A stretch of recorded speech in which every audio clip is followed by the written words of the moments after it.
On est à la page 109. Si tu veux leur donner un support pour le livre, on va le mettre par terre. Parce qu'il ne faut pas mettre le livre par terre.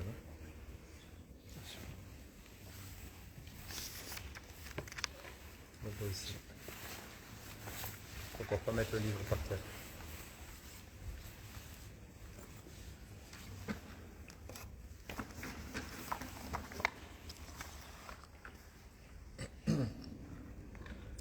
أعوذ بالله من الشيطان الرجيم بسم الله الرحمن الرحيم الحمد لله رب العالمين وبه نستعين والصلاة والسلام على سيدنا رسول الله وعلى آله وصحبه ومن والاه اللهم صل على سيدنا محمد وعلى آل سيدنا محمد كما صليت على سيدنا إبراهيم وعلى آل سيدنا إبراهيم اللهم بارك على سيدنا محمد وعلى آل سيدنا محمد كما باركت على سيدنا إبراهيم وعلى آل سيدنا إبراهيم في العالمين إنك حميد مجيد وصل على سيدنا محمد وعلى أزواجه وذريته كما صليت على سيدنا إبراهيم وبارك على سيدنا محمد وعلى أزواجه وذريته كما باركت على سيدنا إبراهيم في العالمين إنك حميد مجيد وصل على سيدنا محمد كما يليق بجلاله عندك يا رب العالمين اللهم علمنا ما ينفعنا وانفعنا بما علمتنا وزدنا علما مباركا يا رب العالمين اللهم إنا نسألك العلم والإيمان والعمل اللهم إنا نسألك علما نافعا ورزقا طيبا وعملا متقبلا يا رب العالمين اللهم لا سهل إلا ما جعلته سهلا وأنت يا حي يا قيوم تجعل الحزن إذا شئت سهلا فاجعله اللهم سهلا ميسرا يا رب العالمين وصلي وسلم وبارك على سيدنا محمد وعلى آله وصحبه أجمعين سبحان ربك رب العزة عما يصفون وسلام على المرسلين والحمد لله رب العالمين. On va commencer donc à la page 109 et je rappelle que nous sommes dans la deuxième partie du livre dans laquelle l'imam al-Ghazali rahimahullah ta'ala wa radi anhu nous parle de l'abstinence au péché. Et il nous liste un petit peu les membres, les 7 membres que sont l'œil, l'oreille, la langue, le ventre, les parties sexuelles, les mains et les pieds. Ces 7 membres à partir desquels les êtres humains pêchent et avec son ijtihad, notamment qu'on a vu, il dit ces 7 membres du corps correspondent aux 7 portes de l'enfer.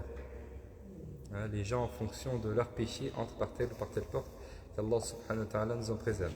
Donc nous avons déjà parlé de l'œil et des péchés de l'œil, nous avons parlé de l'oreille et des péchés de l'oreille, et nous en sommes arrivés à la langue et aux péchés de la langue. Donc il a commencé par nous dire que la langue a été créée par Allah subhanahu wa ta'ala afin de l'évoquer, afin de multiplier l'évocation et l'invocation d'Allah subhanahu wa ta'ala, afin de lire le Coran, afin d'orienter les gens également vers Allah en faisant, comment on appelle, ad-da'wa, le fait d'appeler à Allah subhanahu wa ta'ala. Et qu'il ne faut pas désobéir à Allah subhanahu wa ta'ala avec ses bienfaits. Parmi ses bienfaits, il y a la langue, c'est un bienfait d'Allah. Et si je désobéis à Allah subhanahu wa ta'ala avec cette langue, c'est-à-dire que j'utilise le bienfait qu'Allah m'a donné, avec lequel je peux me rapprocher d'Allah, au lieu de me rapprocher avec ce bienfait, eh bien je m'éloigne d'Allah subhanahu wa ta'ala. Et ensuite, il a mentionné donc un certain nombre de choses, 8 choses. Il nous dit, garde ta langue de 8 choses. La première chose dont il nous a parlé, c'est le mensonge. Bien évidemment, le mensonge, même pour plaisanter. Bien évidemment, donc le musulman et la musulmane ne ment pas. Parce que ça fait partie, le mensonge, il nous dit, c'est Ummul Kaba'ir, c'est la mère des grands péchés. La seconde chose dont il nous a parlé, c'est le fait de manquer à ses promesses. Donc on a vu que lorsque je donne une parole, même si je ne jure pas, hein, lorsque je donne une parole, que je dis quelque chose, alors le dire m'engage. Si je le dis, je dois le faire. Il est recommandé de le faire. En revanche, si je jure, alors il devient obligatoire de le faire. Et si je ne le fais pas, alors je dois faire une expiation.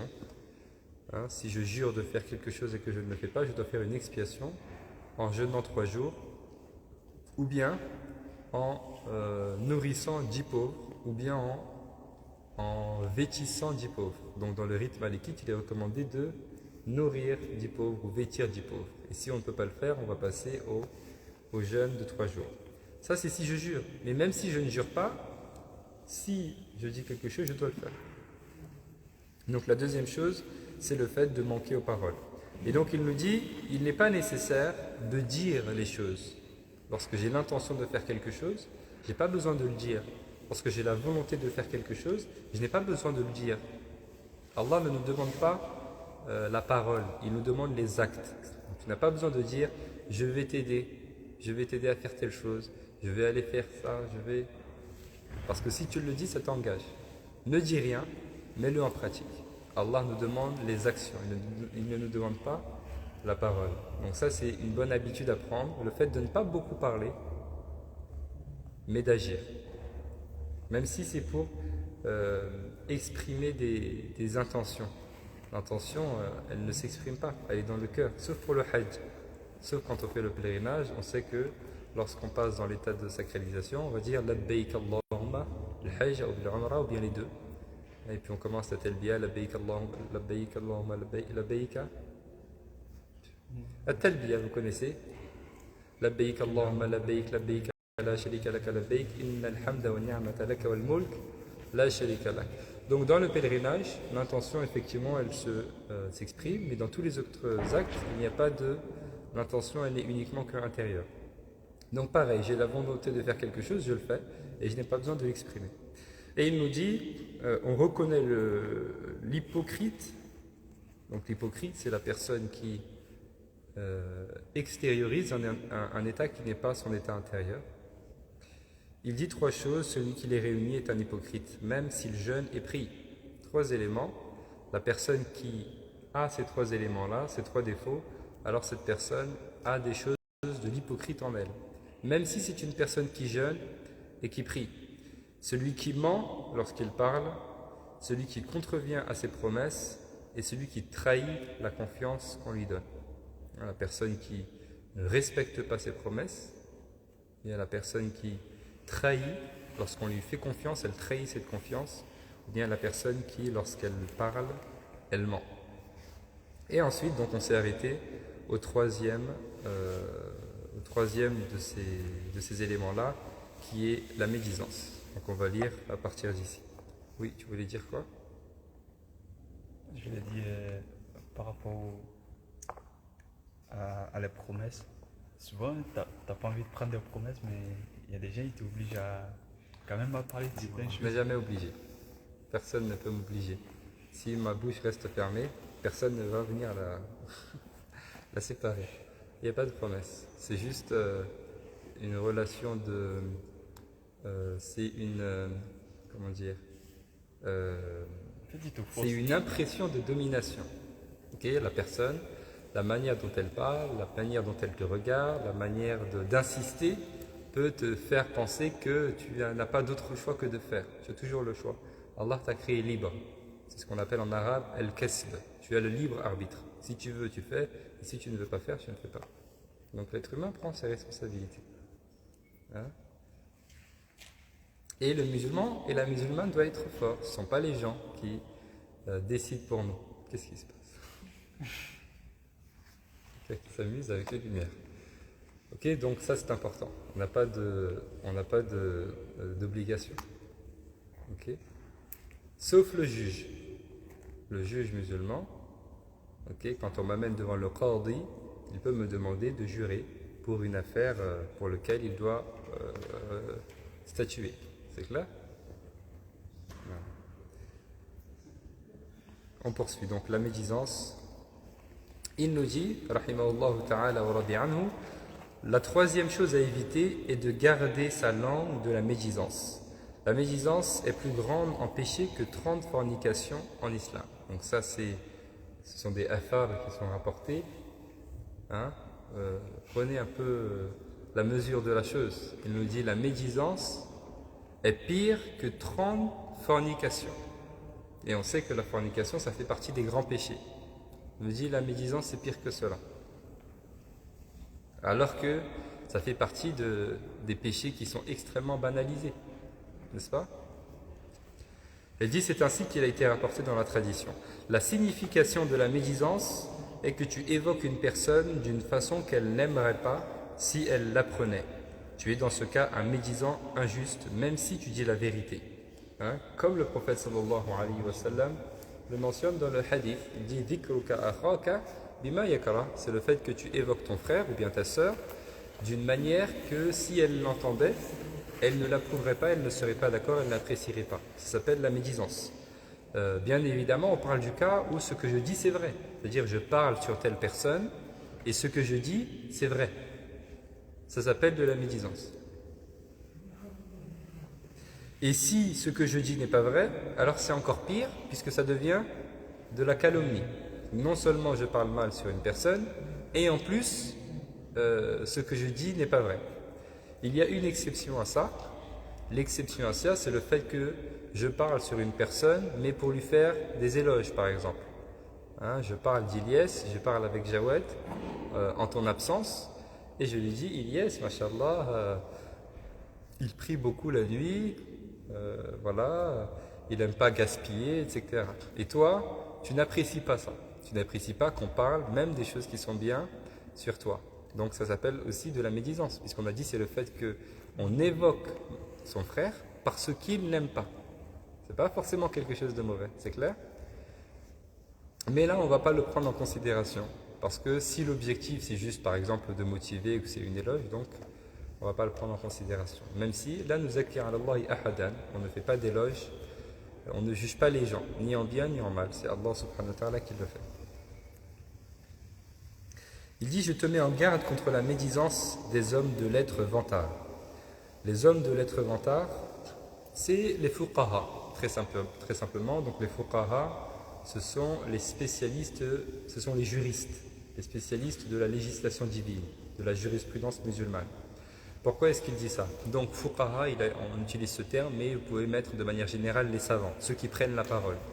Vantards. Pourquoi? Parce qu'il peut y avoir parfois... Tu peux voir des savants, ou bien des imams, ou bien des personnes qui, dans leur manière de parler, tu peux toi penser, hein, tu juges quand tu regardes un peu sa manière de parler, ou sa manière d'être, sa manière de se comporter, c'est une personne qui veut se mettre en avant, qui aime parler, qui aime se mettre au devant, et donc tu te dis, cette personne, il y a là-dedans un petit peu de... Hein, un petit peu d'orgueil, etc. Des choses comme ça. Donc là, l'imam Razali, il nous met en garde de parler sur ces personnes-là.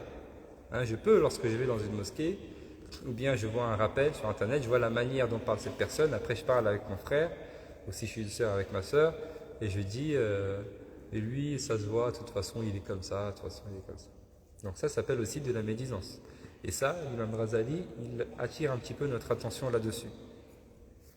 Donc le fait de parler sur les hommes un petit peu, ou les femmes, les hommes ou les femmes de religion.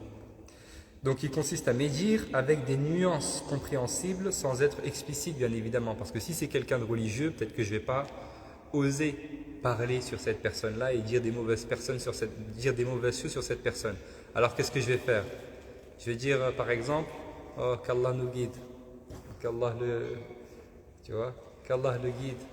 Ou bien je vais dire, subhanallah, je suis triste vraiment pour lui, qu'Allah le réforme, qu'Allah le guide, qu'Allah lui fasse voir la vérité.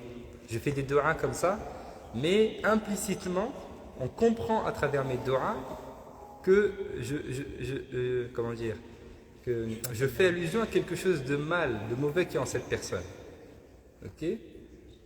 Je dis sur une personne, par exemple, subhanallah, qu'Allah subhanahu wa ta'ala le réforme, il a dit ça, qu'Allah ta'ala le... en absence de cette personne-là, donc ça rentre aussi dans la médisance. Hein? Même si c'est une formule qui est implicite, ce n'est pas une chose qui est autorisée. Donc ça aussi, il faut faire attention parce que c'est une chose qui est très répandue. Donc qui consiste à médire avec des nuances compréhensibles sans être explicite. Ce n'est pas explicite, mais les gens le comprennent quand même. Dire par exemple que Dieu le réforme. J'étais affecté et triste de ce qui lui est arrivé. Nous demandons à Allah pour nous et pour lui qu'il nous réforme. Hein, ce sont des choses qui sont très répandues, malheureusement. Donc Allah subhanahu wa ta'ala ne nous questionne pas sur ce qui nous traverse l'esprit. ce qui nous traverse l'esprit, Allah ne nous questionne pas là-dessus. C'est pas grave. Mais à partir du moment où je le dis, alors je vais devoir répondre de cela. Allah subhanahu wa ta'ala, lorsqu'il a révélé le verset dans Surat al-Baqarah,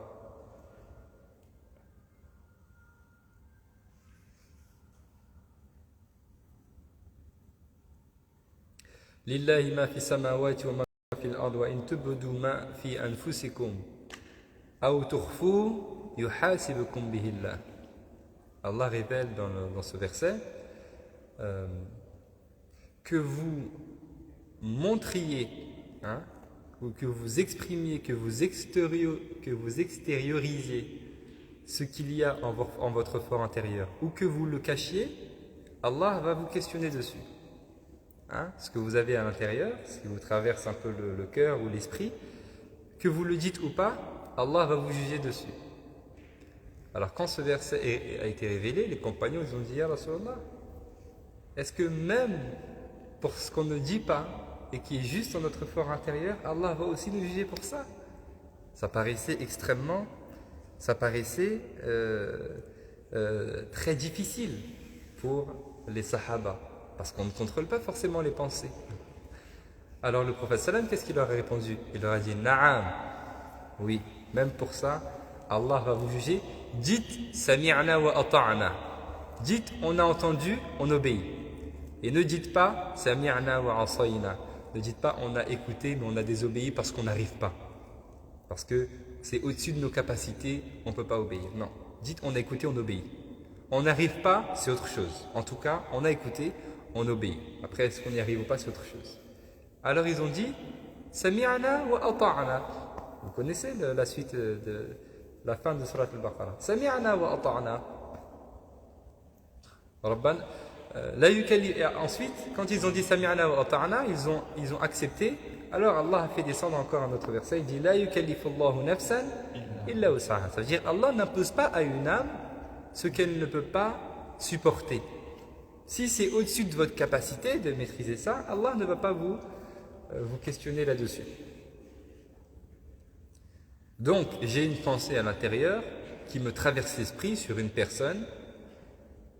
À l'intérieur de moi-même, je fais passer cette mauvaise pensée-là.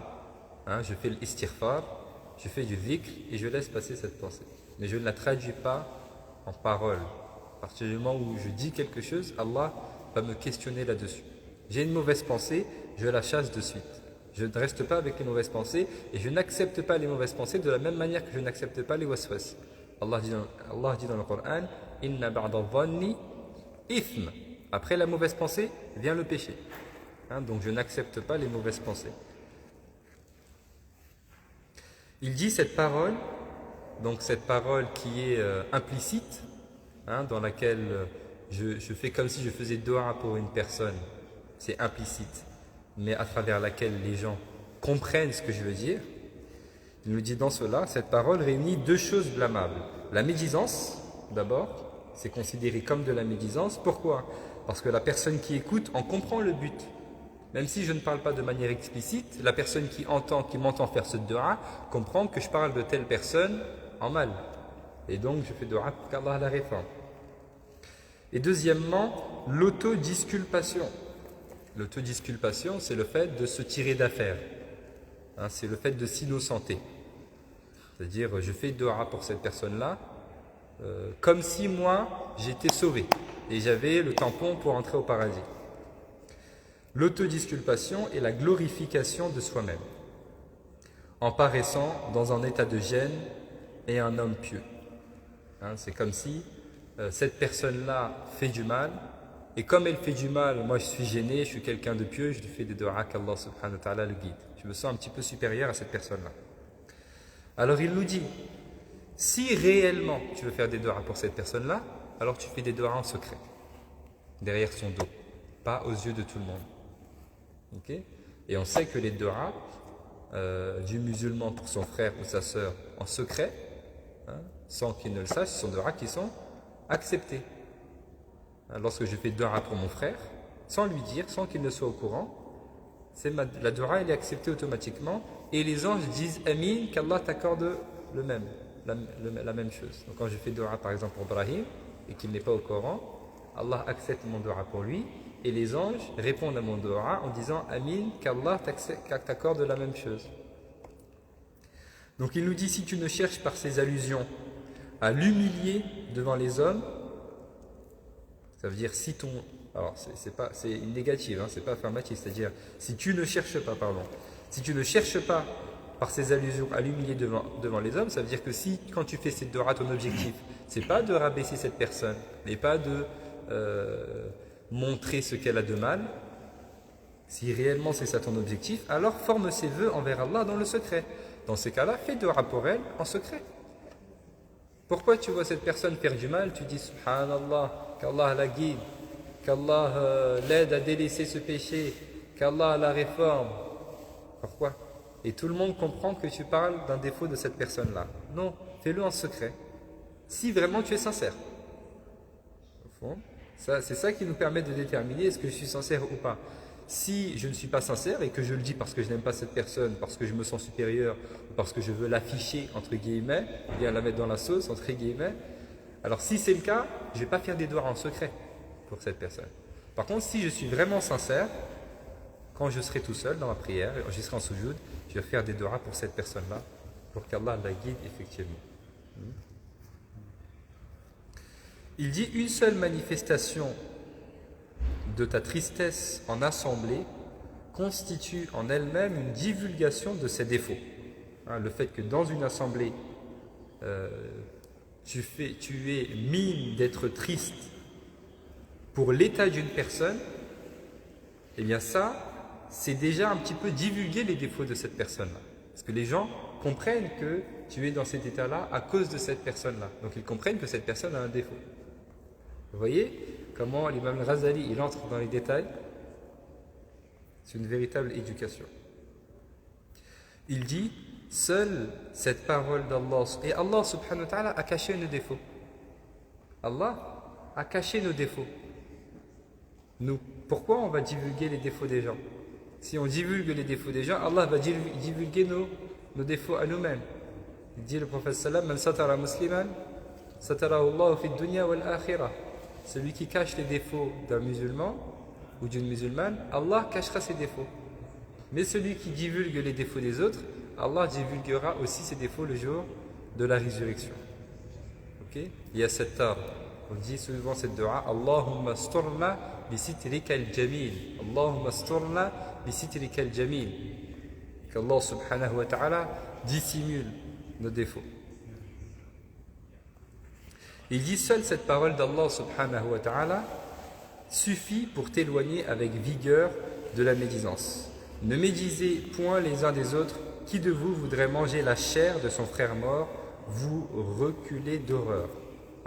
Voilà, yartab ba'dukum ba'da. Yuhibba ahadukum an ya'kula lahma akhihi mayyitan fakarihtumu. C'est dans la sourate 49, sourate Al-Hujurat. Les appartements. Donc Allah subhanahu wa ta'ala ici, il va nous dire, Allah t'a comparé à un mangeur de mort. Allah compare la personne qui parle sur les autres, qui médit sur les autres, c'est comme si elle avait mangé la chair de cette personne-là. Il dit, rien n'est plus digne que tu t'en gardes. Il y a une chose, si tu y penses bien, qui doit t'empêcher de médire des musulmans. Il y a une chose qui doit t'empêcher de parler sur les gens. Qu'est-ce que c'est? C'est ton état à toi-même. Regarde-toi. Il dit, regarde en toi pour voir s'il y a des défauts extérieurs ou intérieurs. Commets-tu des péchés cachés ou dévoilés? Ça veut dire en privé ou en public. Si tu vois cela de toi-même, tu dois savoir que sa faillibilité n'a de pareil que la tienne et que son excuse est la tienne. Lorsque tu es tenté de parler sur une personne, rappelle-toi tes propres défauts et rappelle-toi tes propres péchés, que tu les aies faits en privé ou en public. Et quand tu te rappelles tes péchés, sache que la faillibilité de cette personne, le fait qu'elle peut faire des péchés et qu'elle peut avoir des défauts, est exactement la même que ta propre faillibilité. Comme tu peux faire des péchés, elle peut faire des péchés. Et comme tu as des défauts, elle a également des défauts. Et comme tu n'as pas réussi à délaisser ce péché, tu n'as pas trouvé la force nécessaire pour délaisser ce péché, elle également n'a pas trouvé la force nécessaire pour délaisser ce péché. Alors il dit, comme tu n'aimerais pas qu'on t'en fasse scandale et qu'on dise tes imperfections et tes défauts, lui aussi n'aimerait pas cela. Tu sais que tu as des défauts, tu sais que tu fais des péchés, tu sais que tu n'es pas parfait, et tu n'aimerais pas qu'une personne sorte derrière et crie tout haut tous tes défauts à toi et tous les péchés que tu as faits. Alors elle-même, c'est exactement la même chose. Ne divulgue pas ses péchés pour la même raison.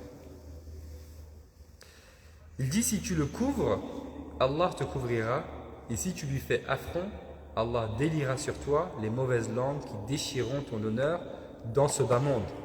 Kamatudin, tudan. Kamatudin ou tudan. Comme tu fais aux gens, on te fera. Comme tu te comportes, on se comportera avec toi. Si tu utilises ta langue pour parler sur les gens, alors des gens vont utiliser leur langue également pour parler sur toi. Oui. Cher, à quel moment il faut juger le péché, mais pas la personne? Toujours. C'est pas à quel moment. Il demande le frère à quel moment est-ce qu'on juge le péché et pas la personne. C'est pas à quel moment, c'est tout le temps. On ne juge jamais une personne. C'est qu'Allah subhanahu wa ta'ala qui juge la personne. Lorsque je vois une personne faire quelque chose, je vous ai déjà raconté l'histoire du compagnon qui buvait de l'alcool. Ah oui. Alors ils l'ont tabassé. Et il y en a un qui l'a maudit. Le prophète sallam, il l'a réprimandé. Il lui a dit non, tu n'as pas le droit de maudire ton frère. N'aidez pas Shaitan contre votre frère. Parce qu'il aime Allah et son messager. Okay? Même s'il fait cela, il aime Allah et son messager quand même. C'est une addiction qu'il a. C'est clair? Donc je vois une personne faire quelque chose de mal. Je déteste cette chose. Il n'est pas possible que je vois quelqu'un faire quelque chose de mal et ça me fait rien. Mon cœur n'est pas touché. Hein? Le prophète sallam il dit Man ra'a minkum munkaran falyughayyirhu biyadihi fa in lam yastati' fa biqalbihi fa bilisanihi fa in lam yastati' fa biqalbihi wa dhalika adhafu al-iman. Il dit lorsque l'un d'entre vous voit un mal, qu'il le corrige avec sa main. Ça veut dire avec son autorité, avec son pouvoir. Si j'ai une certaine autorité, les parents sur les enfants ou bien la personne qui a le pouvoir politique sur les administrés, avec mon pouvoir, j'interdis ce mal. Si je ne peux pas, je le fais avec ma langue, hein, en interdisant cela, en rappelant à la personne. Si je ne peux pas le faire, alors que ce soit avec son cœur, et il dit ça, c'est le degré le plus faible de la foi. C'est-à-dire, quand je vois un mal, je ne peux pas accepter ce mal. À l'intérieur, ça me fait mal. Même si je ne dis rien, ça me fait mal. Donc, bien évidemment, je déteste ce que je vois. Okay? Mais je ne déteste pas la personne. La personne, c'est une créature d'Allah. Et peut-être que cette personne-là, aujourd'hui, elle est comme ça. Après, elle va devenir une personne très pieuse. Beaucoup de compagnons, avant l'islam, ils n'étaient pas fréquentables. Mais une fois qu'ils sont entrés dans l'islam, ils sont devenus les meilleurs des hommes. Hein? On ne raconte pas tout ce qu'ils faisaient. Lorsque le verset sur l'interdiction de l'alcool a été révélé, il raconte dans les hadiths qu'on voyait des rivières de vin. Parce que tous, ils sortaient avec les tonneaux, ils les jetaient. Alors, il y a une grande différence entre avant l'islam et après l'islam. Okay? Donc, vous savez, le musulman, il doit être comme, par exemple, l'ébéniste qui travaille le bois. Vous voyez, l'ébéniste, quand il se promène dans les bois, quand il voit un arbre, nous, on voit un tronc d'arbre. Lui, il voit à travers ce tronc d'arbre une table en bois. Il voit une armoire. Il s'imagine. Ok? Et bien, nous, c'est exactement la même chose. Quand on voit une personne qui fait un péché, quand on la regarde, on doit voir à travers elle, bientôt, une personne qui va se repentir et qui va revenir vers Allah et qui va être très pieuse et qui va apprendre le Coran, Inch'Allah, et qui va apprendre sa religion.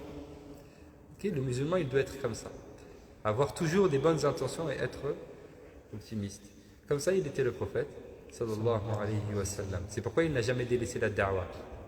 Il dit, même si vous me donnez, il dit, lorsque il était auprès de son oncle qui allait mourir et que les Quraysh lui ont demandé de délaisser cette da'wah. Il dit, même si vous me donnez le soleil dans ma main droite et la lune dans ma main gauche, je ne délaisserai pas cette affaire. Je continuerai. C'est clair?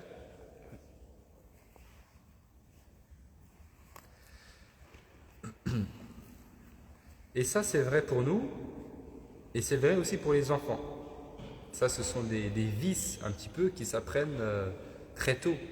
Le fait de regarder les gens, de regarder les défauts des gens, de suivre les défauts des gens, de parler sur les gens. Alors, si les enfants entendent cela, ils vont le mettre en pratique. Et entre eux, ils le mettent en pratique. Et donc, quand on voit des enfants un petit peu agir de cette manière-là, c'est important de le corriger. On ne parle pas sur les gens, on ne suit pas les défauts des gens. Que ce soit un enfant ou pas. Ça peut être même un professeur. Les professeurs entre eux qui se jalousent, ou bien les savants entre eux qui se jalousent. J'entends un professeur parler sur un autre, je vais lui parler avec douceur. Nous aussi on a des défauts, lui il a ses défauts, laissons-le tranquille avec ses défauts et occupons-nous des nôtres. Il dit ensuite, rahimahullah ta'ala wa radi anhu, si tu as bien regardé ton extérieur et ton intérieur, et que tu n'as trouvé ni défaut, ni imperfection en religion et en matière de vie ordinaire, alors sache que ton ignorance de tes propres défauts est la plus mauvaise de toutes les sottises. Donc il nous dit, lorsque tu te viens l'envie de parler sur quelqu'un, rappelle-toi de tes propres défauts et de tes propres péchés. Et quand tu vas trouver tes défauts et tes péchés, dis-toi que comme tu as des défauts, et comme tu n'as pas trouvé la force de délaisser tel péché, cette personne aussi a des défauts et n'a pas trouvé la force de délaisser ce péché. Et si en revanche, en pensant à tes péchés, à tes défauts, tu n'en trouves pas, tu ne trouves aucun péché et aucun défaut, alors sache que c'est, comme je disais, le summum de la sottise, et que ta sottise n'a pas de guérison. Parce que ça veut dire que tu n'es même pas en capacité de reconnaître tes propres péchés, tes propres défauts. Alors que si Allah te voulait du bien, il t'aurait montré tes défauts pour que tu les corriges. Ok? Oui. Si on est dans le cas ici par rapport à la médisance, dans le cas effectivement où on pense ici que la personne est entrée dans cette médisance-là et qu'on veut avoir le meilleur comportement possible par rapport à cela. Mais par contre, on pense, si on reprend un petit peu ce que vous évoquiez, des 3 degrés un petit peu de la foi par rapport à cela, et qu'on pense que ce qu'on va dire, ça peut avoir plus justement de préjudice que réellement arrêter la médisance ou quoi que ce soit. Est-ce qu'il est préférable de partir par exemple, ou de le détester en soi et rester? Il est préférable de changer de sujet, très simplement. C'est comme ça que font les savants. Lorsqu'ils sont, par exemple, ce sont des savants, ils ont cette autorité, donc ils peuvent dire à la personne, tais-toi, ouvre le livre et lis. Okay. Souvent ils font ça, lorsqu'ils sont dans une assise, souvent, donc en tout cas parmi ceux que l'on connaît, et qu'une personne commence à dévier un petit peu dans ses dires, ils disent Iqra, Iqra, Iqra, iftah al-kitab Iqra. Ou bien fait du dhikr, ou bien tout de suite il coupe court à cette discussion. Il ne veut pas que ça arrive à ses oreilles, il ne veut pas entendre cela. Donc je fais la même chose, peut-être de manière moins brutale, mais je peux changer de discussion. Qu'est-ce qui m'empêche de changer de discussion? De pousser les personnes à changer de discussion, de lui poser une autre question qui n'a rien à voir avec ce sujet-là, etc., etc. Je ne peux pas, salam alaikum, je m'en vais. Mais je ne participe pas à ce péché. Parce que je vous rappelle que la personne qui parle et la personne qui écoute, les deux, sont touchés par ce péché-là. D'accord, imaginons que tu es en prison, tu es dans une cellule, enfermé avec une personne qui ne fait que parler sur les autres. Et tu es attaché et tu ne peux pas bouger. Donc là, tu es obligé d'entendre. Okay. Donc là, c'est exactement l'application du verset. La yukallifullahu nafsan illa wus'aha. Allah ne peut pas te demander de faire une chose qui n'est pas en ta capacité. Change de sujet. Tu ne peux pas, quitte cet endroit-là. Tu ne peux pas, déteste ce que tu es en train d'entendre. Voilà. C'est clair?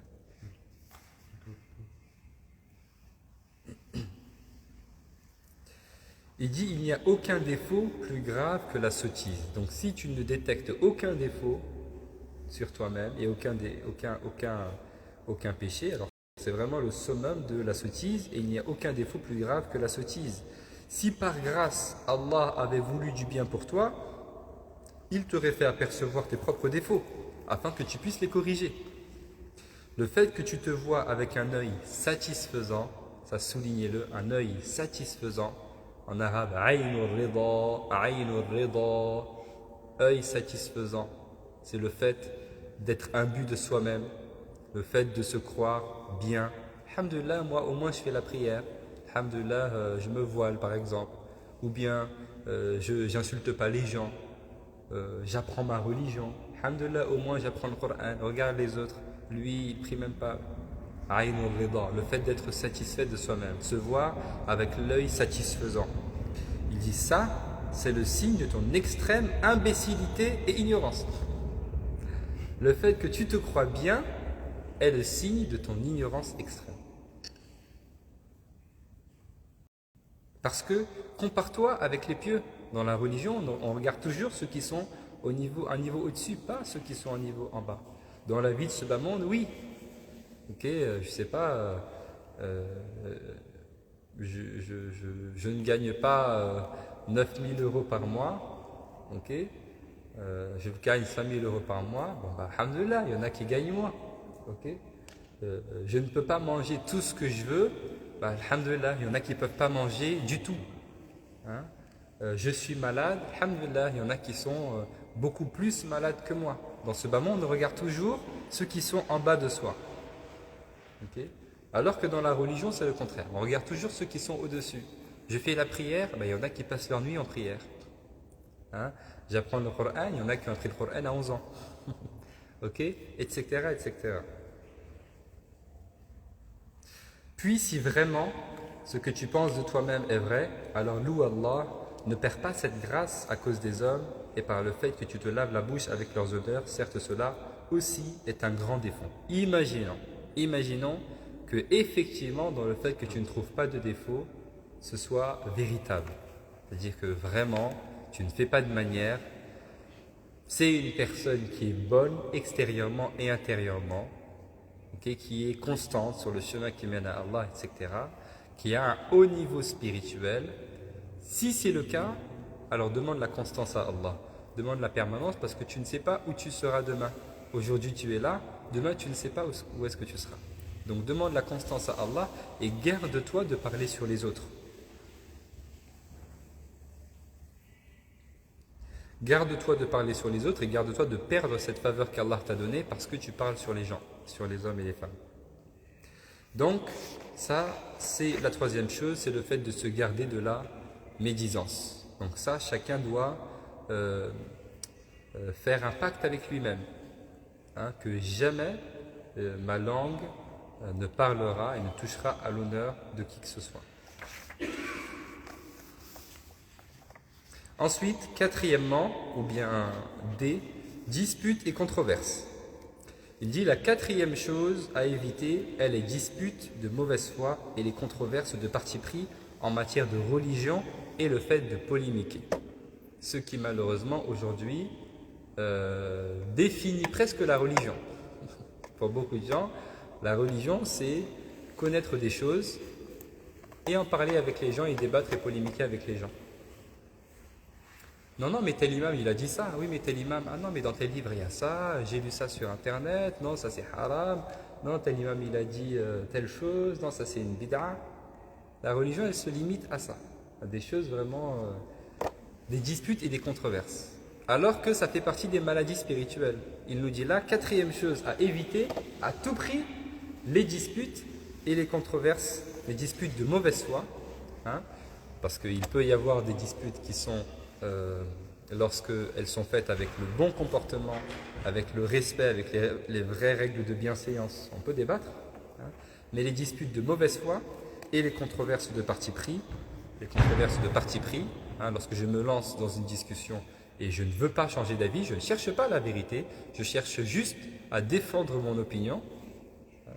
Alors ça, c'est une chose qui est absolument à bannir. Il dit à tout cela, il y a une nuisance pour l'interlocuteur, une méprise et une attaque à sa réputation. Il y a aussi de l'autosatisfaction.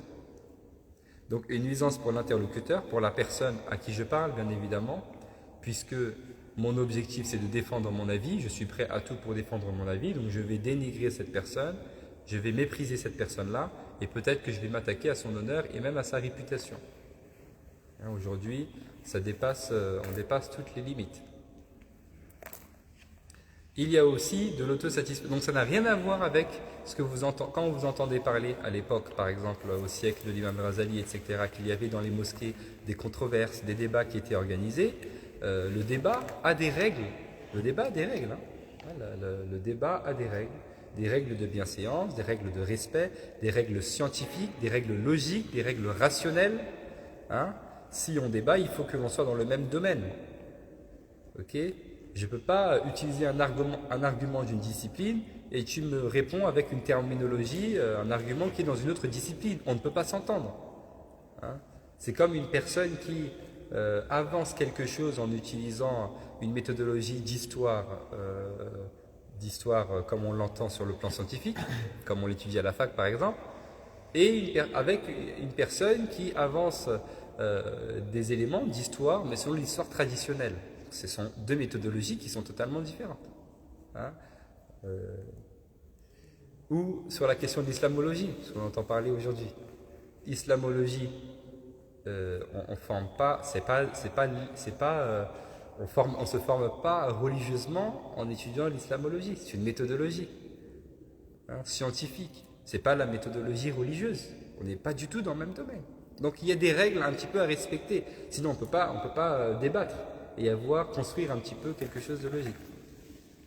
Donc ça n'a rien à voir avec les débats qu'avaient les savants à l'époque, ce qu'on a aujourd'hui. Aujourd'hui, beaucoup de débats ont pour objectif de descendre la personne, juste de s'attaquer à elle, ou bien on se croit supérieur, on pense qu'on a compris, etc. Là où les débats des savants à l'époque, leur objectif c'était de trouver la vérité. Hein? Et si la vérité se manifeste de l'autre camp, eh ben ils l'acceptent, il n'y a pas de problème. Il dit, il y a aussi, donc dans ces débats-là, dans ces controverses, il y a aussi de l'autosatisfaction et une façon de se considérer supérieur en intelligence. Bien évidemment, je me sens un petit peu supérieur à la personne à laquelle je suis opposé, en intelligence et en science, et puis cela rend la vie difficile. Ceci rend la vie difficile, pourquoi ? Si tu polémiques avec un sot, il va te causer du tort. Et si tu polémiques avec un clément, il te laissera aller en gardant pour toi la rancune. Donc il dit, ne polémique jamais avec un sot, sinon il te causera du tort. Et ne polémique jamais avec un clément, sinon il te laissera aller en gardant pour toi la rancune. Lorsque je discute avec une personne qui est stupide, il n'y a rien à gagner. Ça veut dire que si cette personne est stupide, un sot, que je lui dise la vérité ou pas, il ne va pas accepter la vérité, puisqu'il est stupide. C'est clair ? Il ne va pas accepter la vérité, même si je lui dis. Et peut-être il va m'insulter, parce qu'il n'a que faire des règles morales. Okay ? Et si au contraire cette personne n'est pas stupide et c'est une personne un petit peu douée, intelligente, etc., ben elle va me remettre à ma place. Et c'est moi qui va avoir de la rancune. Donc dans tous les cas, je ressortirai un petit peu perdant de cela. Le prophète sallallahu alayhi wa sallam a dit, celui qui, ayant tort, abandonne la dispute, Allah construit pour lui une maison au milieu du paradis, et celui qui, ayant pourtant raison, abandonne la dispute, Allah construit pour lui une maison au sommet du paradis. Hein, donc, dans tous les cas, il est mieux de délaisser la polémique.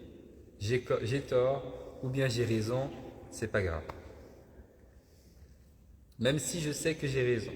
Ok, si Ibrahim, il me dit, le tapis il est rouge. Et je lui dis, mais qu'est-ce que tu racontes? Tu vois pas qu'il est bleu? Et il dit, non, non, il est rouge. Je dis, non, il est bleu, rouge. D'accord, il est rouge, c'est pas grave. Allah, il t'accorde. C'est vrai aussi sur les réseaux sociaux. Et surtout, parce qu'aujourd'hui, ces choses-là, en vrai, on les retrouve plutôt sur les réseaux sociaux. Parce que les gens n'ont plus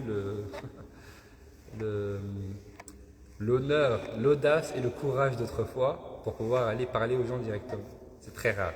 Généralement, ça se fait sur les réseaux justement, avec de l'anonymat, avec la distance. Voilà, je suis derrière mon téléphone, j'écris ce que je veux, ou bien derrière mon écran, je peux un petit peu critiquer la personne, etc. Okay? Mais les gens oublient que c'est pas parce qu'ils n'ont pas l'honneur d'aller voir les gens en face que c'est moins grave. Tout ce que j'écris, c'est exactement la même chose que si je l'avais dit. Allah me juge là-dessus exactement de la même manière. Et parfois, il est important aussi que nous aussi, on fasse attention à ce que l'on dit et à ce qu'on laisse paraître. Hein? Parce qu'on peut parfois être la source du problème, même si on pense faire bien. Et lorsque j'écris quelque chose et je sais que ça va être une source de polémique, alors il vaut mieux ne pas le faire. Parce que sinon je me retrouve à être la cause que les personnes insultent, que les personnes polémiquent, etc. etc. N'est-ce pas? Sauf si on pense que c'est nécessaire. Je dis ça parce que moi je le fais. Je publie les choses de la mosquée, je sais qu'il y a des choses que je publie qui vont faire polémique. Mais c'est nécessaire. Parce que ces gens qui font polémique, ils ont une mauvaise compréhension de la religion. Ils n'ont pas appris la religion. Donc il ne faut pas les laisser dans leur laisser prendre le terrain sur les réseaux sociaux. C'est juste le début. Vous allez voir que plus on avance et plus les imams vont s'affirmer, quelle que soit leur mosquée et quelle que soit leur tendance. Parce que l'autorité a été changée avec les réseaux sociaux, tout a été chamboulé. Et ce qui fait partie de la religion sur le plan traditionnel et authentique est présenté comme quelque chose de bizarre. Et ce qui n'existait pas est présenté comme quelque chose qui a toujours existé. On marche sur la tête. Il nous dit, Ash-Shaytan, Iblis, ne doit pas te tromper. Et qu'il te dise, manifeste la vérité, n'y fais aucune concession. Donc parfois, lors d'une dispute, ou lors d'une controverse, lors d'une polémique, Shaytan te dit, vas-y, tu as la vérité. Il faut que tu dises la vérité. Continue. Il t'incite à continuer. Et ça, c'est un piège. Il te trompe à travers cela. Il dit, le diable est toujours en train de tirer les hommes stupides vers le mal sous la forme du bien. Hein? Il te fait miroiter, il t'embellit le mal. Hein? Il embellit le mal et puis il t'éloigne un petit peu le bien. Il dit, ne sois pas un idiot dont le diable se moque. Ne te fais pas avoir par Shaytan et ne le laisse pas un peu te prendre et t'utiliser comme il le veut. Il est bien que tu manifestes la vérité, mais uniquement pour celui qui l'accepte de toi. Ceci par les bons conseils en secret et non par les polémiques. Donc cette vérité-là que Shaitan te dit, dis-le, c'est la vérité, il faut que tu dises le haqq. Non, le haqq, la vérité, dis-le si tu sais que la personne à qui tu vas le dire va l'accepter. Tu sais que cette personne va accepter, tu peux lui dire avec douceur, avec sagesse, avec science, elle va l'accepter, il n'y a pas de problème. Okay. Parce que la manière de faire est importante. C'est important de réfléchir à la manière de faire. Souvent, les personnes qui veulent corriger, ils corrigent d'une manière on sait très bien que la personne en face ne va pas l'accepter. Alors le rappel, bien sûr, il dépend un petit peu des personnes. Et en plus, il faut que tu le fasses en secret et pas devant les gens. Lorsque le rappel, ça c'est une règle normalement de base. Le rappel, il ne se fait pas en public.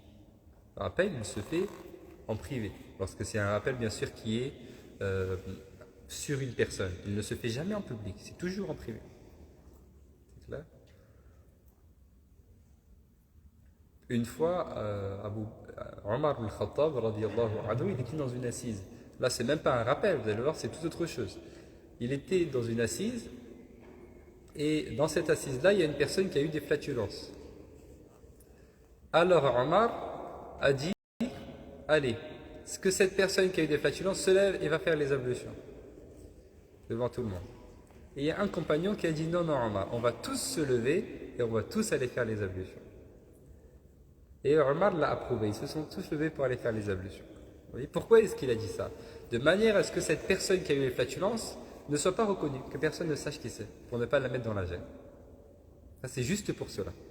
Alors imaginez une personne qui, en public, met le doigt sur une personne et qui dit « tu as fait ça, tu ne dois pas faire comme ça, dans la religion c'est comme ça, etc. » Donc c'est pire. Voilà. Donc le rappel, il se fait toujours en secret. Les gens ne doivent pas être au courant. Si je suis sincère, ça c'est à ça que vous reconnaissez la sincérité d'une personne. J'aime cette personne, je lui veux du bien, je vais la voir en secret, avec beaucoup de douceur, avec beaucoup de sagesse, je lui fais comprendre, peut-être de manière implicite, qu'elle a mal fait et qu'elle aurait dû faire d'une manière un peu différente. Ou que ce qu'elle fait, c'est un péché. Okay? Mais si je le crie devant tout le monde, ou que je fais un post ou bien une story où je mentionne cette personne et je dis oui, elle a fait comme ça. Donc là, bien évidemment, l'intention, il faut se questionner là-dessus.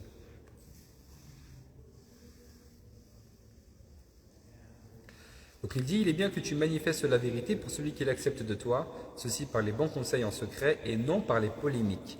Le conseil a une forme et une manière. On y a besoin de douceur, sinon il se transforme en affront et ses inconvénients dépassent ses avantages. Le préjudice et le mal qui va ressortir de cela va être plus grand que le bien que je voulais. Il dit également, celui qui fréquente les prétendus fuqaha, connaisseurs du fiqh de notre temps, son comportement sera très marqué par la polémique et la dispute, et il lui sera très difficile d'écouter, surtout lorsque les mauvais ulama lui font croire que c'est cela le mérite et la capacité d'argumentation et de polémique dont il se glorifie. C'est une longue phrase ça. Donc les fuqaha, connaisseurs du fiqh, il fait en fait référence aux étudiants en sciences religieuses. Donc nous, si on est considéré comme des étudiants en sciences religieuses. Il fait référence à ces étudiants un petit peu de sciences religieuses. Et là, quand il dit de notre temps, il parle de son temps, l'imam Ghazali. Il ne parle pas d'aujourd'hui. Alors imaginez aujourd'hui. Déjà là, il fait un petit peu, référence à son temps. Il dit de notre temps. Son comportement sera très marqué par la polémique et la dispute. Pourquoi? Parce que les étudiants en sciences religieuses, qui commencent à apprendre la religion, ils découvrent des choses. Donc c'est comme si, hop, leurs yeux s'ouvrent. Alors ils sont émerveillés. Alors ils ont envie de diffuser ce qu'ils apprennent. Alors ils corrigent tout le monde. Il ne faut pas faire la prière comme ça, il faut faire comme ça. Non, il ne faut pas s'asseoir comme ça. Tu as oublié de réciter ça. C'est pas comme ça, il faut rentrer dans la mosquée avec le pied droit. Parce qu'il a appris des choses, il est émerveillé et il corrige tout le monde. Okay? Et il tombe un petit peu dans des polémiques, dans des controverses. Non, j'ai lu ça dans tel livre, ça c'est tel savant, il a dit ça, ce hadith il n'est pas sahih, mais il est authentique chez tel autre, etc. Ce sont les ambiances d'étudiants en sciences religieuses. Et il dit donc, cette personne-là, son comportement sera très marqué par la polémique et la dispute, et il lui sera très difficile d'écouter, de s'asseoir et d'écouter, d'entendre une personne qui dit une chose qui n'est pas terrible, mais pour autant ne pas avoir besoin de parler. Je ne suis pas responsable de cette personne. Pourquoi est-ce que j'ai besoin de polémiquer avec elle? Ça fait partie de la sagesse. Surtout lorsque les mauvais ulama lui font croire que c'est cela le mérite et la capacité d'argumentation et de polémique dont il se glorifie, parce que c'est vrai, il y a des imams ou bien des savants qui comme s'ils formaient leurs étudiants à cela. C'est-à-dire que pour eux, il faut que tu sois fort, que tu sois en capacité de répondre aux gens, de leur parler, de les réfuter, les mises en garde, etc., etc. Et ça, c'est un minhaj c'est une erreur. Il dit, évite ces hommes-là comme tu évites un lion. Et je pense qu'il y a le TE, vous pouvez l'enlever, il est en plus. C'est une erreur, je pense, d'impression. Il dit, évite ces hommes-là comme tu évites un lion. Ces personnes qui ont l'habitude de toujours polémiquer ou qui incitent et qui font comprendre aux étudiants que la maîtrise de la religion, c'est le fait de savoir polémiquer, de corriger tout le monde, et de prendre part aux controverses. Évite ces personnes-là comme tu éviterais un lion. Et sache que la dispute est la cause de la haine chez Allah et chez les hommes pieux. Lorsque je me dispute avec une personne, ça ne peut créer que de la haine. Mais si le but de ta parole est sincère, alors fais des doigts, des invocations pour lui en secret, si tu as vraiment été triste de son sort. Si vraiment tu es triste de ce que fait cette personne-là, et tu es triste de son sort, et que tu es sincère, alors fais des doigts pour cette personne. Qui d'autre qu'Allah peut changer sa situation? Fais des doigts. Et ça, vous allez voir que les gens ne l'acceptent pas. Ils vont dire non, il l'a fait en public, il faut le corriger en public, il faut. Parce que les gens ont quelque chose dans le cœur de mauvais. Quoi que tu leur dises, ils n'ont pas accès. Tu lui dis, mais fais doua pour cette personne la nuit. Si tu veux vraiment que ça change, oriente-toi vers Allah. Il va te dire non. Ensuite, cinquième élément, vanter sa propre pureté. En fait, c'est vanter sa propre personne. Il a écrit pureté parce qu'Allah subhanahu wa ta'ala il utilise dans le Coran وَلَا تُزَكُّوا أَنفُسَكُمْ. Al-tazkiya, c'est la purification. C'est le fait, entre guillemets, de se purifier soi-même, de se faire des éloges à soi-même, en fait, de vanter sa propre personne. Donc il dit, la cinquième des choses à éviter est de se faire passer pour un homme pur, de se faire passer pour quelqu'un de bien. Allah subhanahu wa ta'ala dit dans le Coran, ne vous vantez pas de pureté. C'est lui qui connaît mieux le pieux d'entre vous. Wala tuzakku anfusakum huwa a'lamu biman ittaqa. Ne vous vantez pas, parce que seul Allah sait lequel est le plus pieux. J'ai une personne en face de moi, extérieurement, elle paraît être une personne un petit peu douteuse, mais je ne sais pas de quoi sont faites ses nuits, et ses journées. Peut-être que c'est une personne qui est très proche d'Allah subhanahu wa ta'ala, contrairement à moi. On a demandé à un sage quelle est la mauvaise vérité. Il a répondu, lorsque l'homme dit du bien de lui-même, lorsque la personne se fait des éloges à elle-même. L'imam al-Ghazali rahimahullah ta'ala wa radi anhu nous dit, je te mets en garde contre le fait de t'habituer à cela, au fait de te jeter des fleurs à toi-même. Sache qu'une telle attitude diminue ta valeur chez les hommes et engendre la haine d'Allah pour toi. Et pour cela, il suffit très simplement de faire le parallèle avec les gens. Lorsque j'entends une personne, j'ai un ami par exemple, qui n'arrête pas de parler de lui-même en bien. Il dit, ouais, subhanallah, cette nuit, subhanallah, je sais pas ce que j'avais, j'ai lu 40 hizb. J'ai lu 40 hizb, après j'ai prié, subhanallah, je suis resté 20 minutes debout, j'ai fait une dua, j'ai pleuré. Subhanallah, c'était trop bien. Qu'est-ce que vous allez penser de cette personne? Donc, ça va un peu vous répugner, dire, mais subhanallah, garde ça pour toi. Sois sincère, tu fais ça pour Allah, pas pour... ok, ça va un petit peu, vous n'allez pas approuver cela. Alors c'est la même chose pour toi. Comme tu n'aimes pas entendre ça de la part des autres, les autres aussi n'aiment pas t'entendre te jeter des fleurs à toi-même. Donc ne te vante pas toi-même. Il dit, si tu veux vérifier que dire tes propres qualités n'augmente en rien ta valeur chez les autres, alors regarde tes contemporains lorsqu'ils se glorifient eux-mêmes et se couvrent de mérites et se vantent de leur richesse. Pourquoi ton cœur méprise-t-il cela de leur part? Et pourquoi cela paraît-il lourd à ton goût? Et pourquoi les blâmes-tu derrière eux? Lorsqu'une personne se jette des fleurs à elle-même, tu n'acceptes pas cela.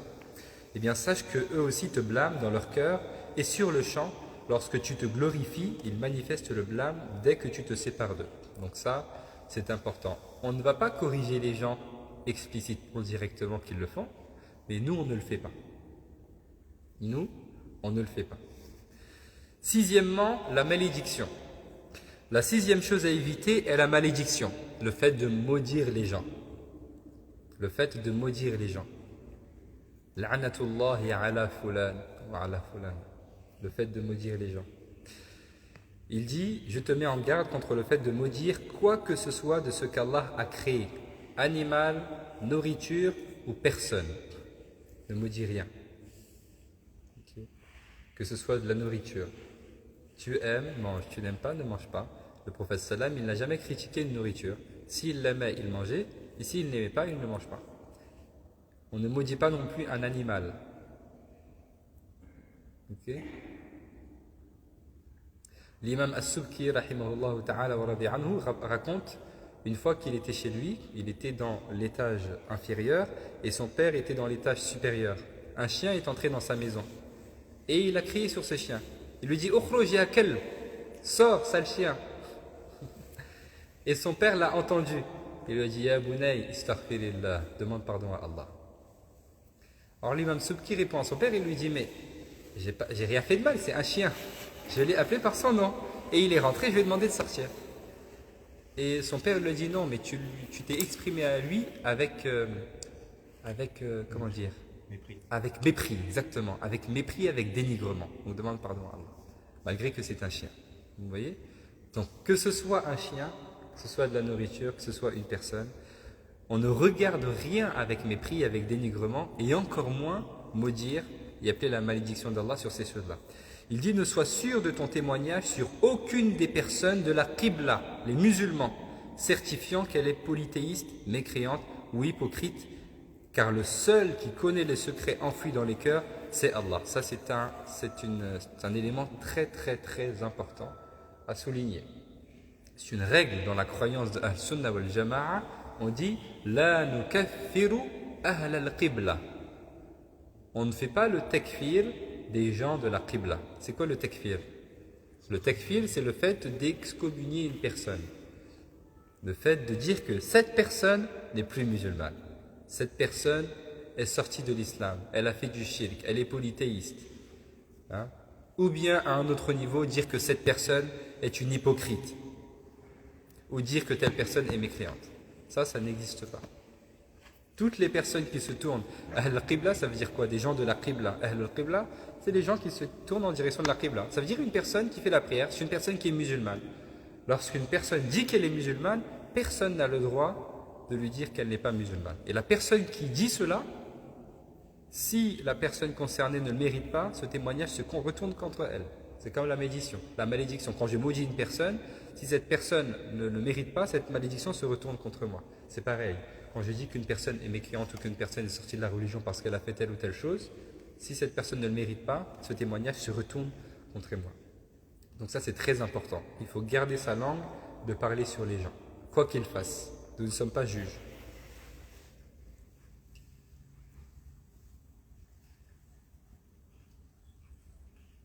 Car le seul qui connaît le secret enfoui dans les cœurs, c'est Allah subhanahu wa ta'ala. Il dit, ne t'immisce pas entre Allah et ses serviteurs. Tu n'as pas à t'immiscer entre Allah subhanahu wa ta'ala et ses serviteurs. Tu vois une personne faire quelque chose, tu ne sais pas quel est son état, tu ne sais pas quelle est son épreuve, tu ne sais pas quelle est sa relation avec Allah. Alors interprète les choses en bien et occupe-toi de tes affaires. Le prophète sallam dit, min husni islamil mar'i tarkuhu ma la ya'ni.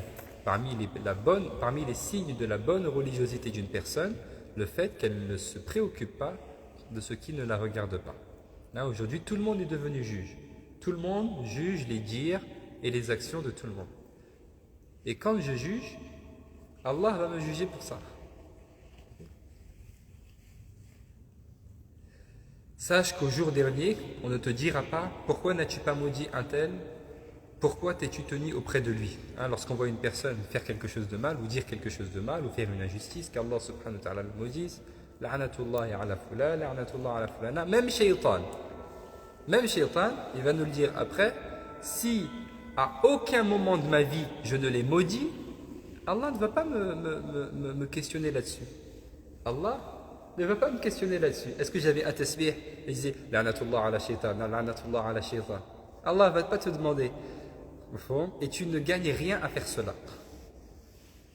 Donc ne maudis pas les gens. Il dit au contraire, même si tu n'as jamais maudit le diable durant toute ta vie et que tu ne t'en as jamais occupé ta langue, nul ne t'en demandera compte au jour dernier. Mais si tu maudis quelqu'un en revanche, donc si tu ne fais rien, on ne te demande rien. Mais si tu fais quelque chose, on te juge là-dessus. Mais si tu maudis quelqu'un parmi les créatures d'Allah, on t'en demandera compte. C'est pourquoi la personne qui garde le silence est sauvée. Ne critique rien de ce qu'Allah subhanahu wa ta'ala a créé. Le prophète sallallahu alayhi wa sallam ne critiquait jamais un repas de qualité inférieure, mais simplement mangeait ce qui lui plaisait et laissait ce qui ne lui plaisait pas. Septième chose, j'ai imploration d'Allah contre la créature. La septième chose, c'est le fait de faire des du'as contre une créature d'Allah. Le fait de faire des du'as contre une personne ou contre quelque chose. La septième chose à éviter, c'est d'implorer Allah contre sa créature. Il dit, garde ta langue de former des vœux, des du'as, envers Allah contre n'importe laquelle de ses créatures, même si elle t'a causé du tort. Ne fais jamais de du'a contre une personne. Qu'Allah subhanahu wa ta'ala te punisse, qu'Allah subhanahu wa ta'ala t'humilie, qu'Allah subhanahu wa ta'ala t'avilisse, qu'Allah soit en colère contre toi, qu'Allah te donne l'enfer. Ça, c'est pas le comportement du musulman. Et il dit, même si cette personne t'a causé du tort, même si elle t'a fait du tort, garde-toi. Fais preuve de miséricorde, comme le prophète sallam le faisait. Lorsqu'il est revenu de Taïf, les anges de montagne sont venus. Il a dit au prophète sallam, si tu veux, je fais comme ça. Et le peuple n'existe plus, parce que le peuple était entre deux montagnes. Le prophète il a dit non, j'ai bon espoir qu'Allah subhanahu wa ta'ala fasse descendre de leur descendance des gens qui vont adorer Allah sans rien lui associer. Ok. Lorsque les gens de Taïf ont envoyé, lorsque le prophète sallam est parti chez eux pour demander de l'aide, comment est-ce qu'ils l'ont accueilli? Ils ont envoyé les sots et les enfants de leur communauté pour jeter des cailloux sur le prophète sallam. Et ils l'ont fait fuir comme ça, et son sang coulait. Et il retenait son sang avec ses mains, pour ne pas que son sang touche le sol. Parce que si son sang touche le sol, Allah détruit l'univers. Alors il retenait son sang par miséricorde. Et il a fait dua pour eux. Ça c'est le minhaj al-nubuwa. C'est l'état d'esprit du prophète sallam. Même si la personne te fait du tort, ne fais pas dua pour elle. Laisse Allah s'en charger. Allah est juste. Rien n'est gratuit dans ce monde. Et rien n'est gratuit. Si tu veux pardonner, c'est mieux pour toi. C'est mieux pour toi. وَأَن تَعْفُوَ Allah dit dans le Coran خَيْرٌ لَكُمْ. Si vous pardonnez, c'est mieux pour vous. Mais si tu ne pardonnes pas et que tu es dans ton droit, Allah est juste. Donc il va juger cette personne-là. Ne t'en fais pas. Tu n'as pas besoin de faire des du'a contre cette personne. Allah est juste. Il dit, charge Allah de son sort. Pourquoi? Il est dit dans la tradition, le mazloum, donc la victime, ne cessera de maudire le zalim, le malfaisant, jusqu'à l'équité et jusqu'à dépasser cette équité. Ensuite, ce sera le zalim qui réclamera justice de lui au jour du jugement. Donc il dit, une personne à qui on fait une injustice s'en prend à la personne, donc la victime s'en prend à l'agresseur et parle sur l'agresseur et comment dire, et demande réparation, etc., etc., jusqu'à ce qu'il dépasse l'équité. Hein? Imaginez qu'une personne me fait du mal et je veux réparer ce mal et je maudis cette personne-là jusqu'à ce que le mal soit réparé et je continue encore à le faire mais je ne me rends pas compte. C'est-à-dire j'en fais plus que ce que cette personne elle m'a fait. Alors qu'est-ce qui va se passer? Le jour du jugement, ça va être à l'inverse. C'est l'agresseur qui va venir vers la victime pour réclamer son droit. Certaines personnes ont porté longuement leur langue sur le Hajjaj, un des salafs, meilleurs anciens. Donc le Hajjaj, c'est un des gouverneurs musulmans qui a fait beaucoup de choses et les gens ont beaucoup critiqué. C'est le cas aussi aujourd'hui pour beaucoup de pouvoirs musulmans. Les gens critiquent beaucoup tous ces pouvoirs-là. Alors il dit, Allah fera justice pour le Hajjaj sur les hommes qui touchent à sa dignité, de même qu'il la fera del Hajjaj pour ceux qu'il a opprimés. Le gouverneur, Allah va le juger. Tu n'as pas besoin toi de le juger. Allah va s'en charger. Allah est juste. Tu n'as pas besoin de parler de lui du matin au soir et de le maudire et de faire des doigts contre lui parce qu'il est injuste, parce qu'il fait ça, parce qu'il fait ça. Comme tu es un seigneur, il est un seigneur. Comme tu vas être jugé, il va être jugé. Jazahullahu bima huwa ahlu. Allah va le récompenser comme il se doit, et s'il doit être sanctionné, il le sanctionnera comme il se doit. Et qu'Allah ne nous sanctionne pas, et qu'Allah nous fasse tous miséricorde. Pour qu'Allah nous fasse miséricorde, on fait miséricorde aussi aux autres. 8e et dernière chose, la moquerie et le badinage. C'est à quelle heure la veille? Il n'est pas l'heure encore. 55. D'accord. On finit rapidement. Donc la 8e et dernière chose qu'il faut éviter à la langue est la plaisanterie et la moquerie. Garde ta langue aussi bien dans le sérieux que dans le badinage, car la plaisanterie déverse l'eau du visage, expression arabe signifiant faire déconsidérer et fait tomber le respect, engendre la solitude et nuit au cœur. Donc le fait, bien sûr, on parle là de la mauvaise moquerie, le fait de se moquer un petit peu des choses ou le fait de se moquer des gens. Lorsque on plaisante pour des choses qui le méritent et des choses qui sont vraies. Le prophète sallam, kana yamzahu wa la yaqulu illa haqqa. Le prophète sallam plaisantait, mais il disait toujours la plaisanterie même lorsqu'il plaisantait. Il disait toujours la vérité même lorsqu'il plaisantait, sallallahu alayhi wa sallam. Mais ne plaisante pas beaucoup, pas tout le temps.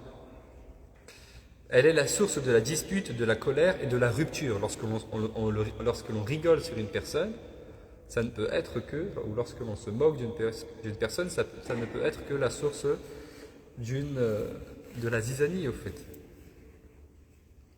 Elle plante la rancune dans les cœurs. Ne plaisante pas, même si on a commencé avec toi, ne leur réponds pas et tourne-leur le dos jusqu'à ce qu'ils entrent dans une autre discussion. Lorsque des personnes se moquent de toi, rigole un petit peu sur ton cas, eh bien ne réponds pas, tourne le dos, sois plus sage que ces personnes-là et sois plus digne un petit peu que ces personnes-là. Sois de ceux qui, engagés dans une conversation frivole, la traversent avec décence. Tout cela est l'ensemble, donc là il nous a mentionné un petit peu 8 éléments, 8 choses que je rappelle, le mensonge, premièrement, deuxièmement le fait de manquer à ses promesses, troisièmement la médisance, quatrièmement les disputes et les controverses, cinquièmement le fait de vanter sa propre personne, sixièmement la malédiction, septièmement le fait de faire des doigts contre une créature, et huitièmement le fait de se moquer des gens. Il dit tout cela est l'ensemble des carences de la langue et rien d'autre que l'isolement et une constance dans le silence sauf nécessité ne pourra t'aider dans ton combat contre elle. Donc l'isolement c'est le fait de s'isoler des gens, le khalwa. Ou alors le fait de garder le silence, de ne pas trop parler. Le prophète sallam dit dans le hadith Man kana yu'minu billahi wal yawmil akhir falyaqul khayran aw liyasmut, que celui qui croit en Allah et au jour dernier dise du bien ou qu'il se taise. Abu Bakr radiyallahu anhu mettait une pierre dans sa bouche pour que cela l'empêche de parler sauf par nécessité. Il indiquait sa langue aux autres. Pas qu'il éteigne parce qu'il est en train de travailler.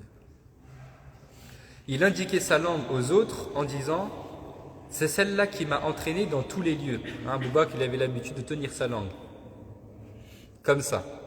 Et il disait, c'est celle-là qui m'a entraîné dans tous les lieux. Méfie-toi donc de ta propre langue, elle est la plus puissante des moyens de ta perdition ici-bas et dans l'au-delà. Qu'Allah subhanahu wa ta'ala nous permette de mettre cela en application et qu'Allah nous permette de tenir nos langues et de garder le silence longuement et de ne parler que par nécessité. Même si on pense que ce qu'on va dire c'est la vérité. Parfois c'est mieux de se taire. On poursuit demain, Inch'Allah, on essaye de finir cette partie demain. Donc on essaye d'aller jusqu'au péché du cœur, Inch'Allah. سبحانك اللهم وبحمدك نشهد أن لا إله إلا أنت نستغفرك ونتوب إليك اللهم صل وسلم وبارك على سيدنا محمد وعلى آله وصحبه أجمعين اللهم تقبل منا إنك أنت السميع العليم وتب علينا إنك أنت التواب الرحيم وآتنا في الدنيا حسنة وفي الآخرة حسنة وقنا عذاب النار وأدخلنا الجنة مع الأبرار برحمتك يا عزيز يا غفار اللهم حبب إلينا الإيمان وزينه في قلوبنا وكره إلينا الكفر والفسوق والعصيان واجعلنا من الراشدين واجعلنا من المتقين اللهم قوي إيماننا وحقق يقيننا ووسع أرزاقنا يا رب العالمين وصلي وسلم وبارك على سيدنا محمد وعلى آله وصحبه وسلم تسليما بسر ونور القرآن العظيم وببركة بسم الله الرحمن الرحيم الحمد لله رب العالمين الرحمن الرحيم مالك يوم الدين إياك نعبد وإياك نستعين اهدنا الصراط المستقيم صراط الذين أنعمت عليهم غير المغضوب عليهم ولا الضالين آمين اللهم صل على سيدنا محمد عبدك ورسولك النبي الأمي وعلى آله وصحبه وسلم تسليما كثيرا سبحان ربك رب العزة عما يصفون وسلام على المرسلين والحمد لله رب العالمين